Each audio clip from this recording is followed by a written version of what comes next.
like you, be strong to hold the powers of the sun.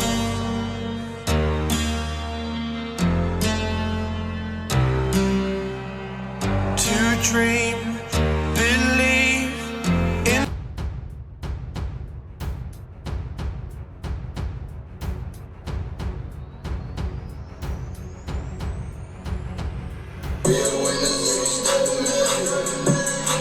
Let's listen to Pavarotti. Hello, welcome to The Revealing. I'm your host, Pavarotti, here to discuss the Idaho 4 case. And in this episode, we're going to get right into it.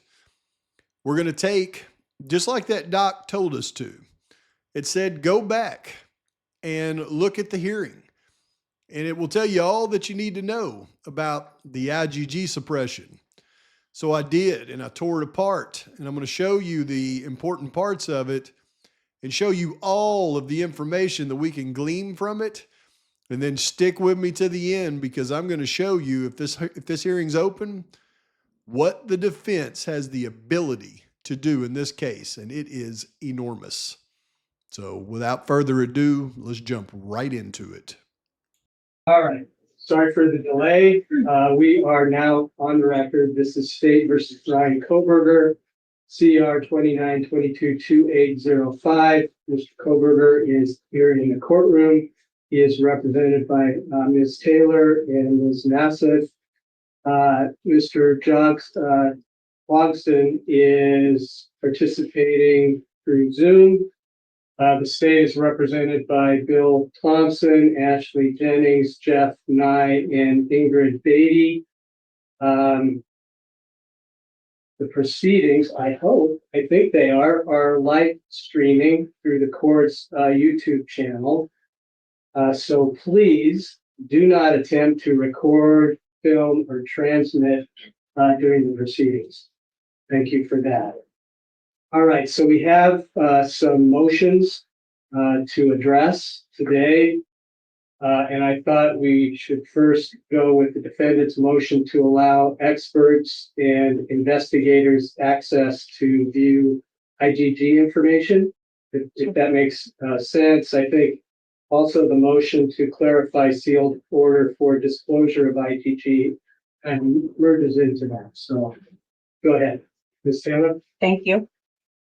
You're reading the state's response. I think the state has no objection to the three named experts having access to the sealed IgG materials or the materials subject to protective order.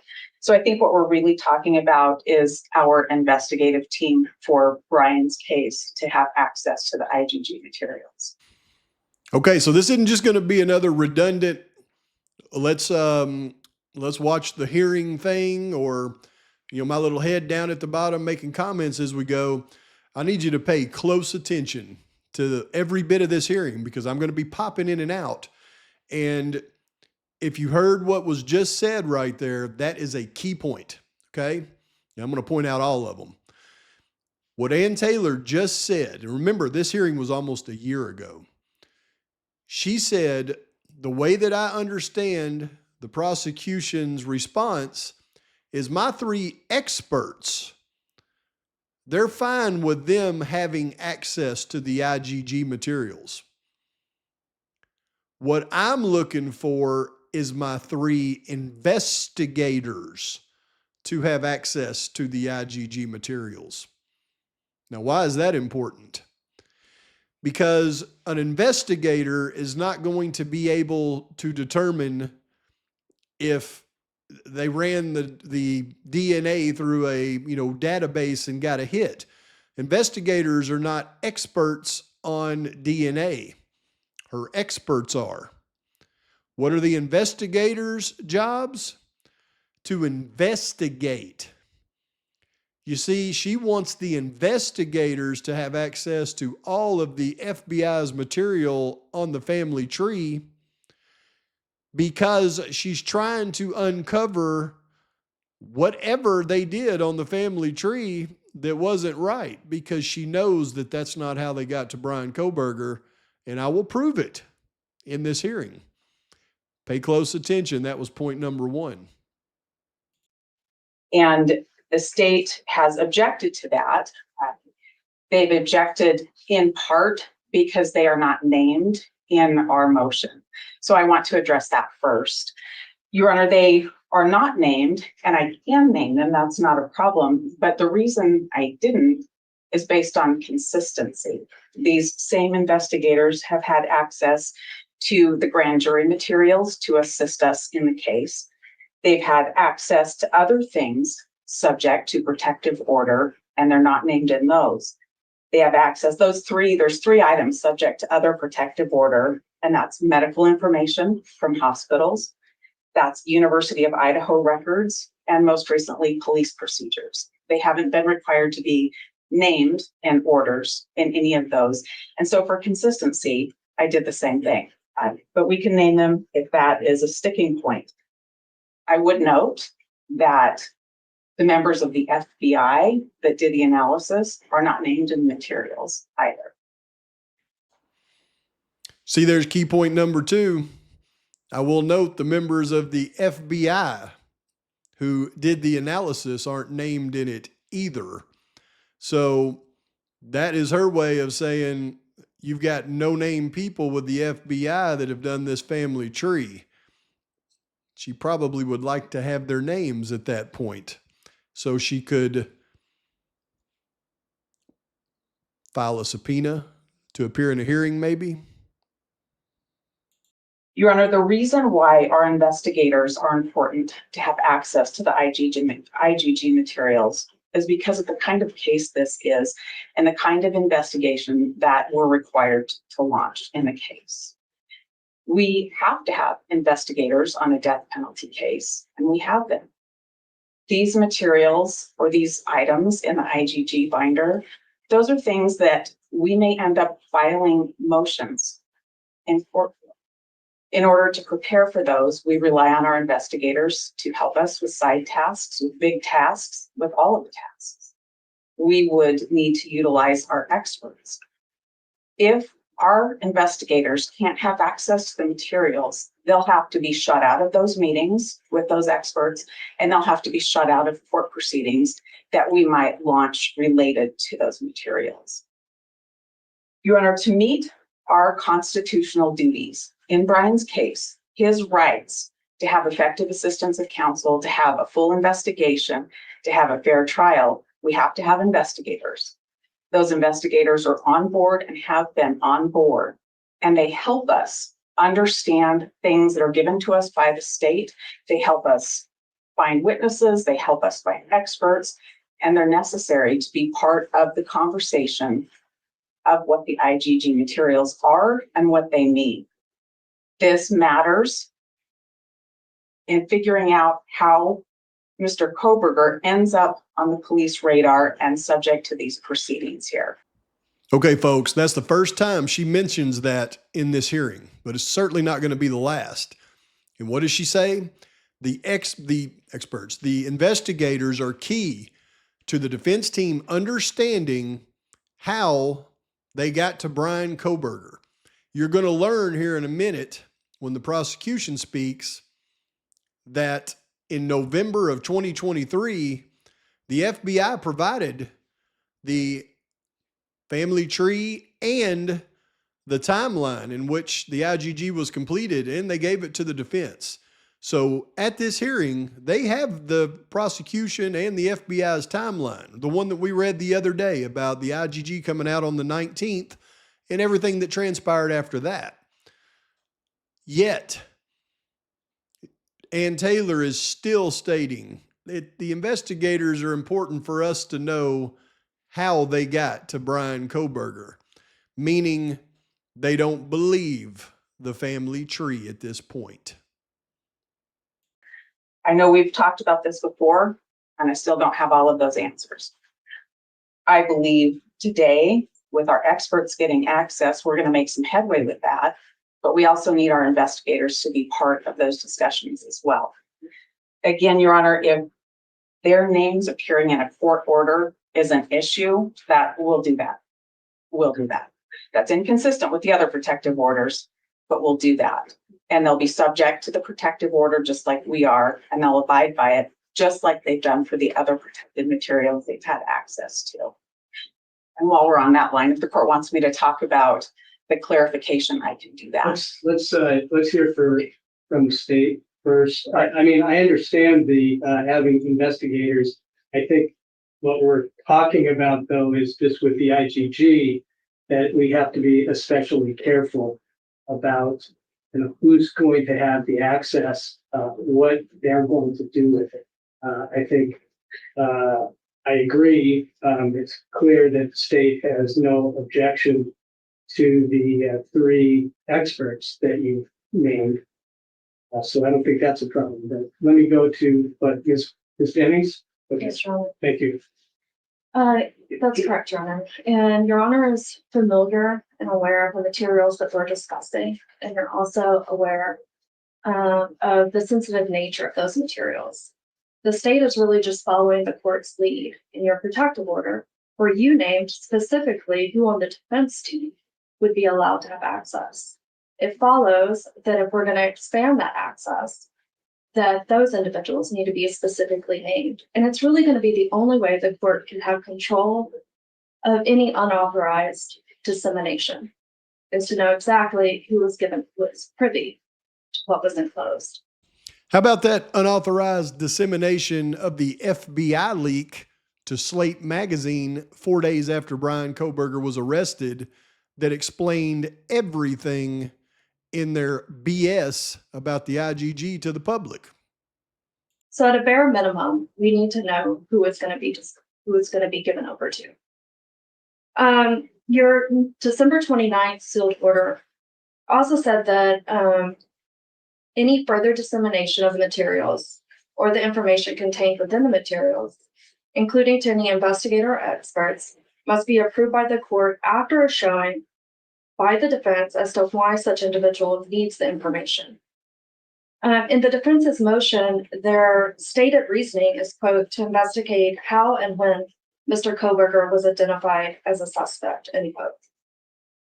State maintains they don't need access to all of that highly sensitive information to satisfy that purpose that is laid out in the November 28, 2023 letter from the FBI to the state. Okay, so there it was.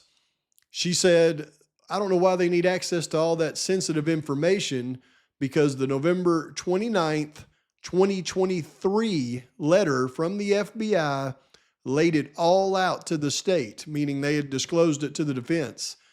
That was the timeline on when the IGG came back and all of the bogus notes on the IGG. So the defense had that at this point.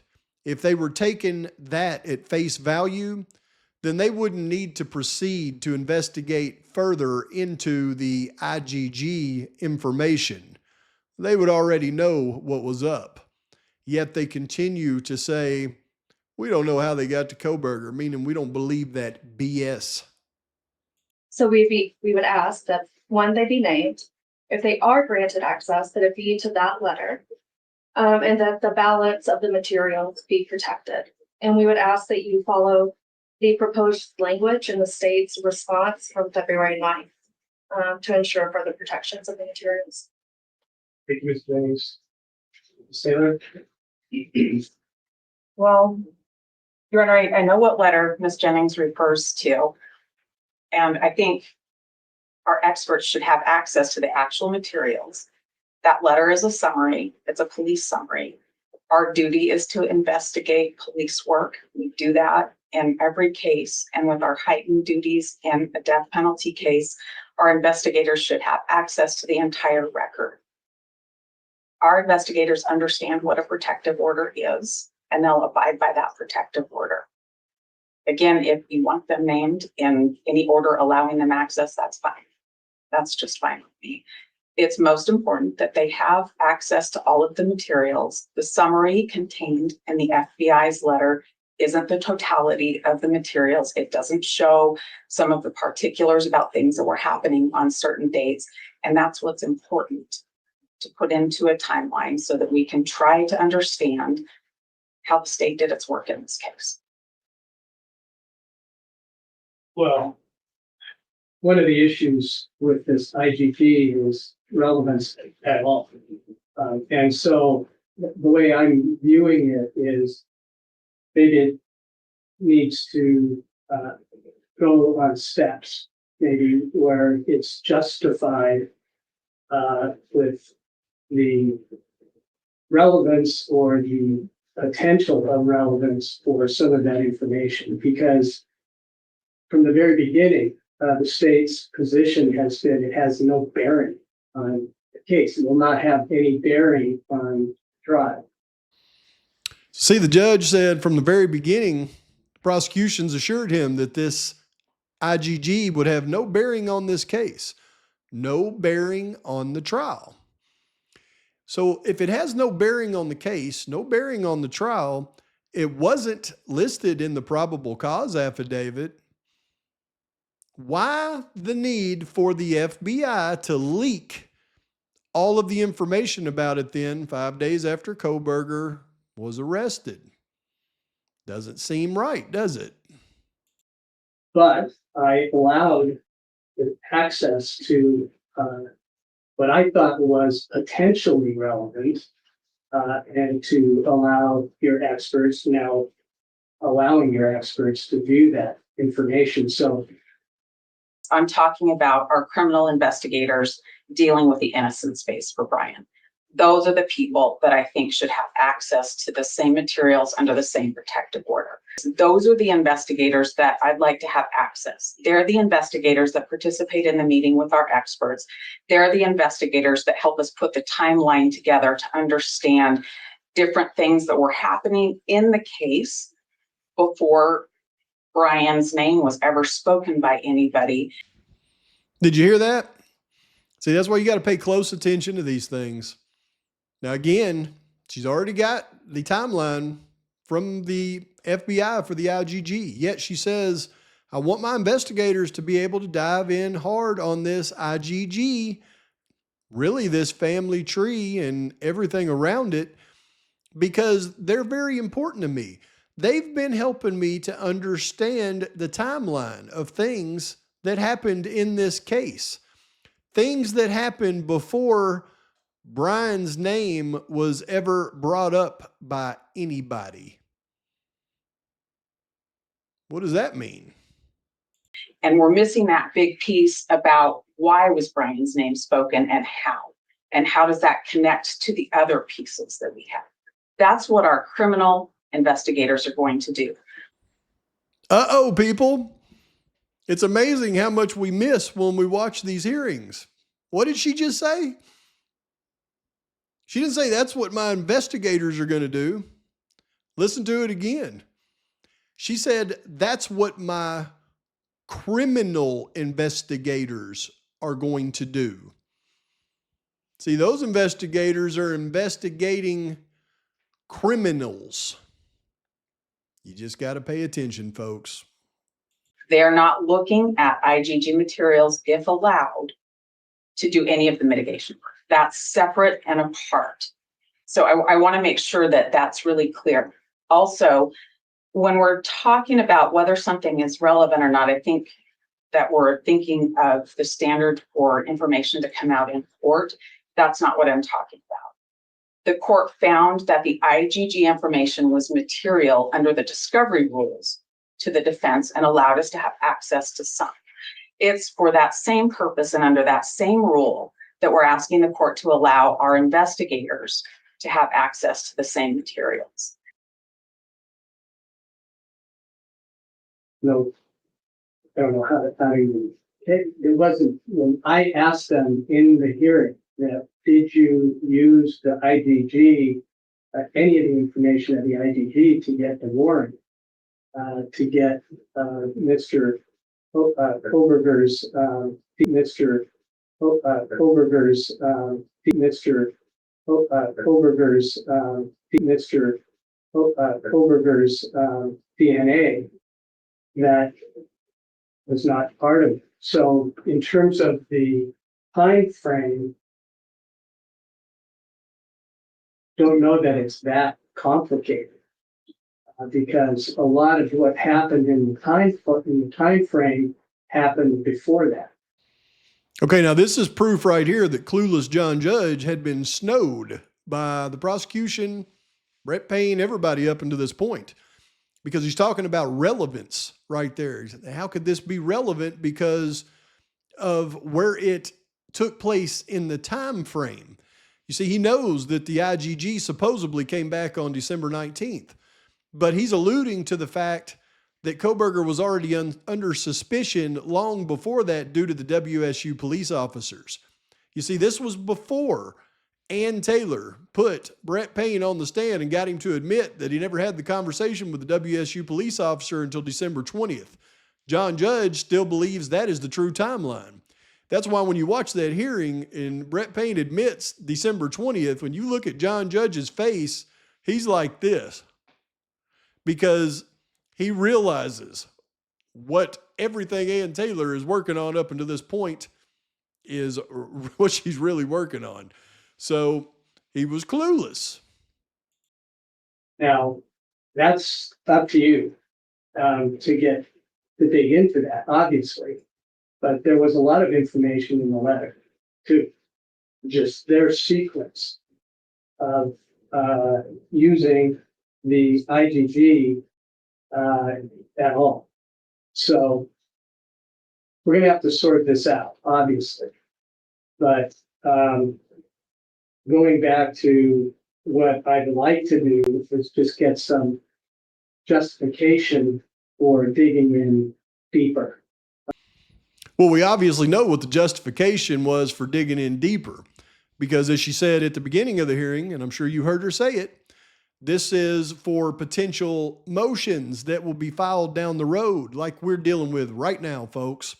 So obviously, just to let you know, that having to make you watch any more of that hearing, he granted her investigators access to those records. It's the last we've heard of it.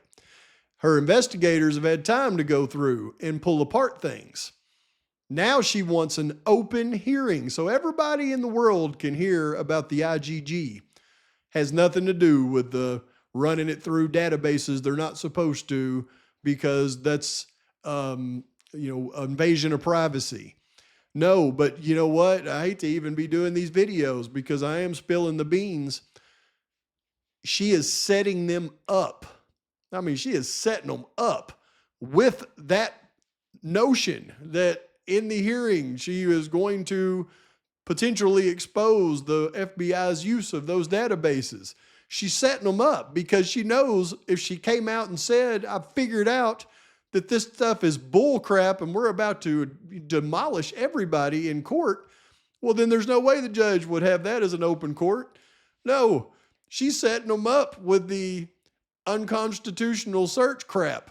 When they get in the court, it's my speculation that one of those subpoenas is going to be to somebody that knows something about that family tree that she can put on the stand and do just like she did to Brett Payne when she put him on the stand. Tripped him up and made a fool out of him. And I think that's exactly what she wants to do in this hearing. And the reason I say that is because if you've watched my DNA series that I did, I'll put the link to 3 of those videos in my DNA series. If you really want to understand DNA, I went through and I taught it. But there's a couple of points that I want to make. I'm not going to go back through a 3-video series on DNA. Hopefully you've seen it. After you watch this video, if you hadn't seen it, if you don't understand what I'm about to say, then in the link in the description of this video or those 3 videos, go back and watch those. It'll really educate you on DNA. Then come back and rewatch this portion of this video again, because I'm going to show you what Ann Taylor can do to these fools on the stand. And there's 2 possible scenarios. Either one of them will work 1,000%, make them look like fools, and get rid of all of the DNA evidence in this case. Let me show you. Okay, so there's 2 ways that this could be absolutely disastrous for the prosecution, and I'm going to go through the first way now. You see, all the defense has to prove is that Othram Labs used mitochondrial DNA to complete the SNP profile for the IgG. And they prove both that the IgG was manipulated and also that the original STR profile was manipulated. So all they have to prove is they used mitochondrial DNA for the IgG.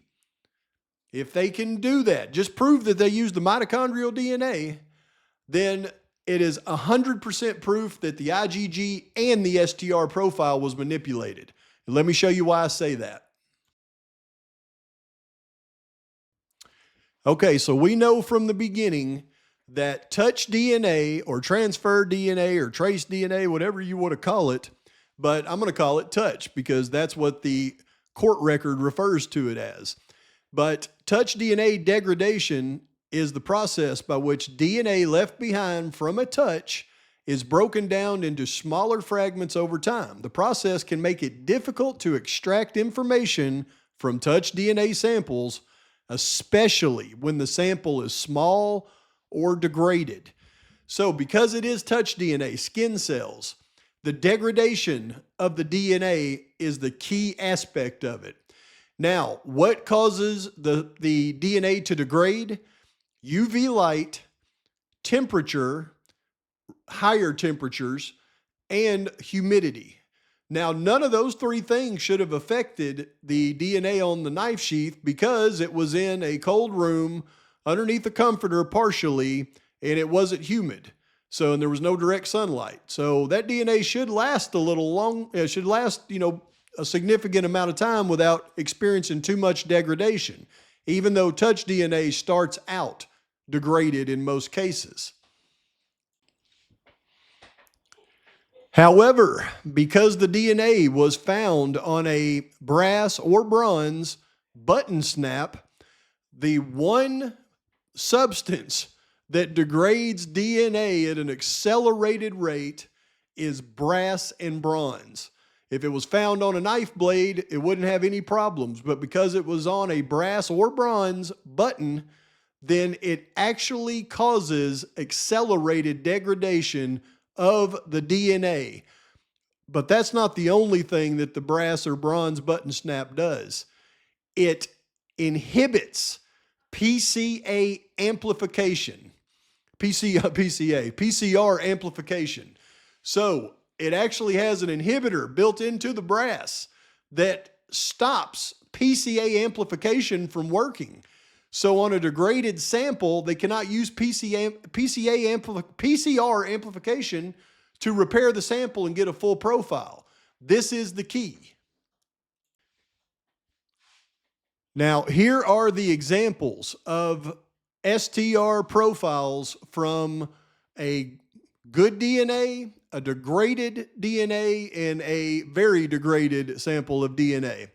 And you can see right here where it shows the dotted line going straight across. This is a perfect sample where you have these two red alleles, one taller than the other, that repeat themselves over and over, as you can see it's doing in this example. But to the right over here in graph B, you'll see a slightly degraded sample where those alleles start to get shorter and shorter. And that's where you see this little curved line start to be drawn. But at the bottom down here, you have a very degraded sample. And that's where they get shorter really fast. And they call this line right here a ski slope. Now, it's not recommended for you to try to do any kind of testing on a ski slope. However, a partially degraded sample like you see in graph B can be repaired to almost look like graph A using PCA amplification. I think it's actually PCR amplification. And what that means is they take that and they make copies of copies of copies, and they do it about 1 million times until those copies resemble a completed sample. But as I just stated, they can't use PCR amplification because the brass or bronze inhibits it. It's one material that inhibits PCR amplification. So that means they were very likely working with that graph C, a very degraded sample in the beginning. And I think we have proof of that in the court record.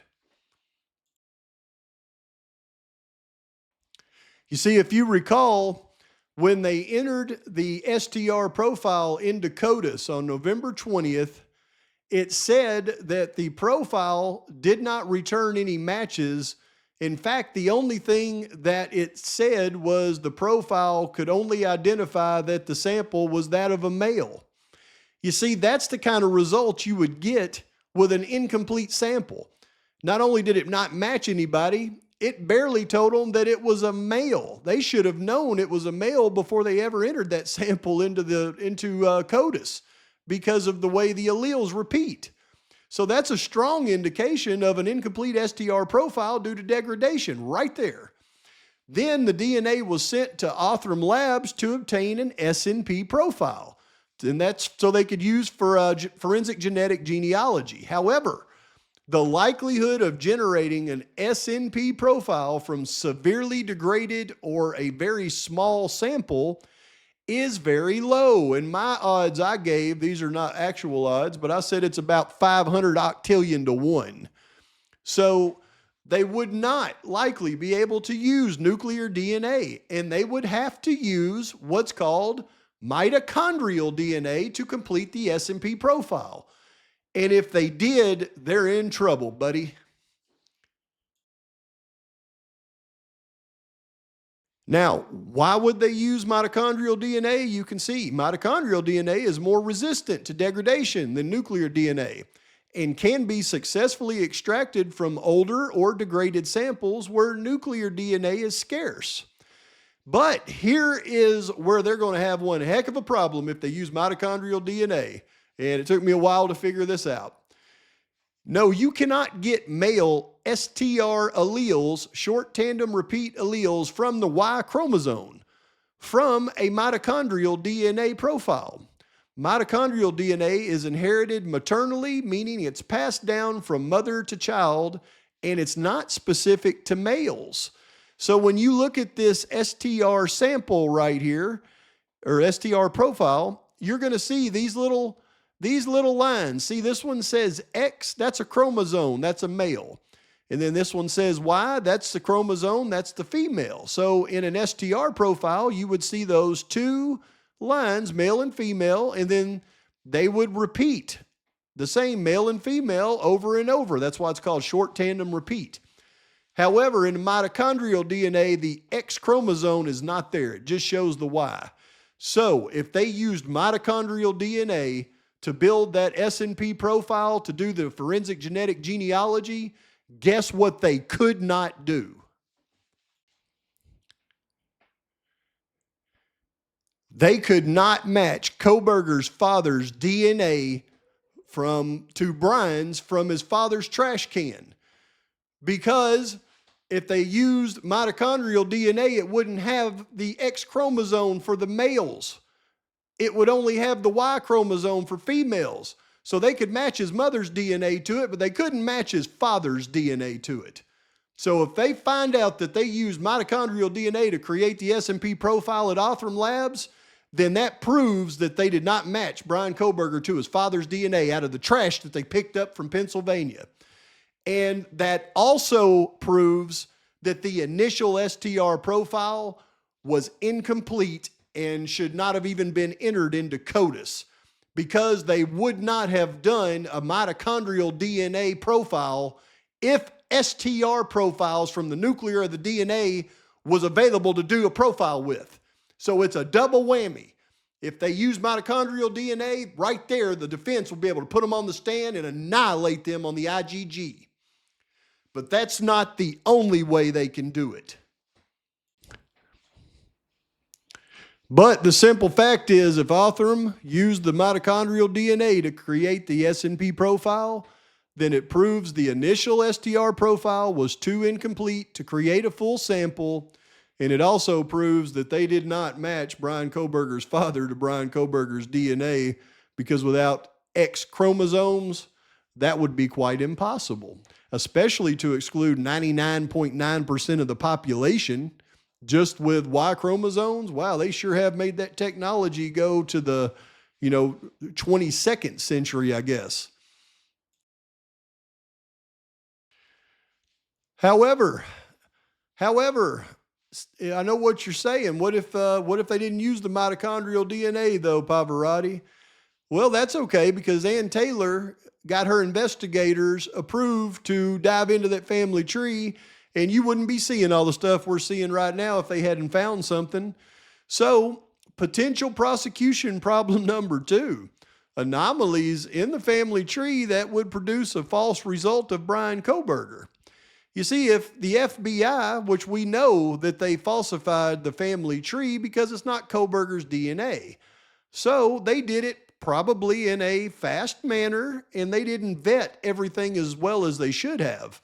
So all the defense would have to do is prove that somewhere on that family tree, a person was born as a result of an affair, or a child born out of wedlock prior to a marriage that was then adopted by the other parent, or that somewhere in the family tree, they included someone who was outright adopted. And then it would prove the family tree invalid. And of course, you know I've done my homework on this, because when an affair or an adoption is discovered in a family tree during a genetic genealogy analysis, it can significantly impact the understanding of family relationships and lineages, leading to revisions in the family tree and potentially uncovering new information about the individuals involved and their ancestry. Oh, in conclusion, the discovery of an affair or adoption within a family tree during a genetic genealogy analysis can significantly impact the understanding of lineage, relationships, and family history, leading to a revision of the family tree and a deeper exploration of the individuals involved and their ancestry. You see, folks, if the FBI did what I suspect they did, they got Bryan Kohberger's name from some of the digital devices when they took out Kopaka.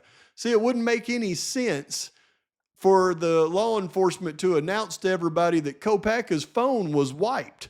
No, it would make sense for them to say Kopaka's phone was wiped clean if it wasn't, and it actually contained information that led them to their next potential suspect. Think about it. However, to do a family tree like this in 3 days, they would have done it in reverse, and they would not have vetted everybody on the tree because they thought that they had the right person. So with Ann Taylor's investigators getting access to all of the information from the FBI, it would be fairly easy because she's in contact with Kohberger's family. I didn't play it for you in that hearing, but she clearly states, I have been talking with Kohberger's mother, father, sisters, and uncles, and aunts, and cousins. So she would be able to figure out, along with the investigators, who was adopted, who cheated on who and had a baby. She would know more than the FBI would have known at that time. So if there was a discrepancy in that family tree, you can bet they have located it now, and you know they have because she's wanting the hearing to be unsealed. And that's all I have to say about that. Get that hearing open, Ann Taylor, because we all know what to look for now. But tomorrow night, I got that video that I'm going to have complete for you, and it's going to, like I mentioned, all but prove that there's no way that Kohberger or the person driving that Elantra could have committed the atrocity. But in the meantime, please like and subscribe to the channel. Post your comments, thoughts, criticisms.